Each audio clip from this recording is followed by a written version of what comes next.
అలాగే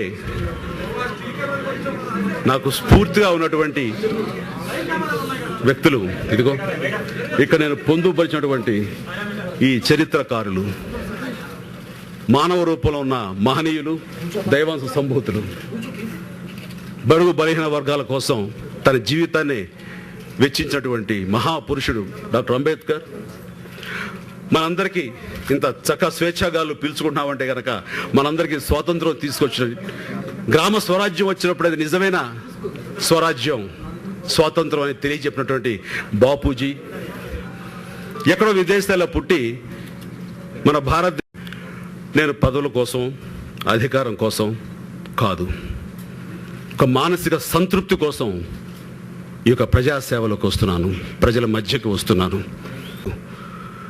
బ్లడ్ బ్యాంక్లో రక్తం లబ్ధి పొంది ఆ సమయానికి ప్రాణాలు దక్కించుకున్న కుటుంబాలు నా దగ్గరకు వచ్చి నా చేతులు పట్టుకున్న, నా బుగ్గలు పట్టుకున్న వాళ్ళందరూ సమయానికి కనుక రక్తం అందుండకపోతే బాబు మా నాన్న ప్రాణాలు పోయి ఉండేవి, లేదా మా బిడ్డ ప్రాణాలు పోయి ఉండేవి, సమయానికి రక్తం అందింది వాళ్ళు చెప్తున్నప్పుడు నాకు ఆ సమయంలో ఠాగూర్, ఇంద్ర, శంకర్దాదా ఇలాంటి సినిమాలు సూపర్ డూపర్ హిట్ అయినాయి అని చెప్పినా సరే నాకు ఆనందం ఇవ్వట్లేదు.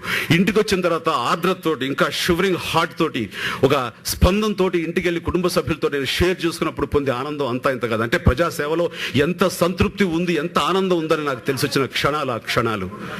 కాబట్టి ఈ సేవా కార్యక్రమాలను విస్తృతంగా చేయాలని నిర్ణయం తీసుకోవడానికి నాకు అవి దోహదపడ్డాయి.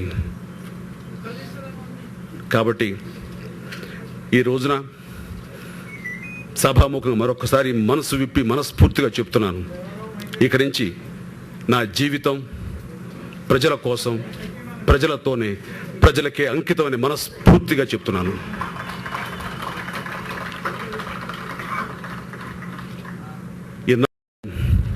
వివిధ పాత్రల్లో నటించాను, మీ మన్ననలు పొందాను, శభాష్ అనిపించుకున్నాను.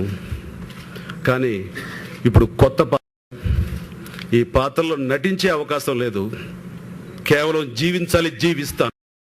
జీవితం ఉన్నంత వరకు జీవించి మామూలుగా బతకడం బతుకు, నా కోసం బతికేది బతుకు, ఇతరుల కోసం బతికేది జీవితం. అది జీవితానికి పరమార్థం అని ఎంతోమంది తెలియజేశారు. ఇంతనే సాధించగలిగితే, ఇంత మార్పున తీసుకురాగలిగితే చాలు, నా జీవితం సార్థమైనట్టే, నా జన్మ ధన్యమైనట్టే. ఈ అవకాశం నాకు ఇచ్చినటువంటి, నన్ను డ్రైవ్ చేసినటువంటి, నా యొక్క ఫీలింగ్స్ని ఎన్హాన్స్ చేసి రండి ఇటు పక్కకి చెప్పిన ప్రతి ఒక్కళ్ళకి, బయటపడి చెప్పలేకపోవచ్చు, ఇళ్లలో ఉండి వాళ్ళు కోరుకున్నటువంటి ఆ కోరికలు కూడా వైబ్రేషన్స్ నన్ను రీచ్ అయి ఉంటాయి. కాబట్టి ఈరోజు ఇలా సమాయుత్తమయ్యి నేను రాజకీయాల్లోకి వస్తున్నాను అని తెలియజెప్పింది. వారందరూ కూడా స్ఫూర్తిగా నా కృతజ్ఞతలు తెలియజేసుకుంటూ, మదర్ తెరీసా పుట్టినరోజు నాకు ఆ విశ్వమాత నాకు ఆదర్శ మూర్తి.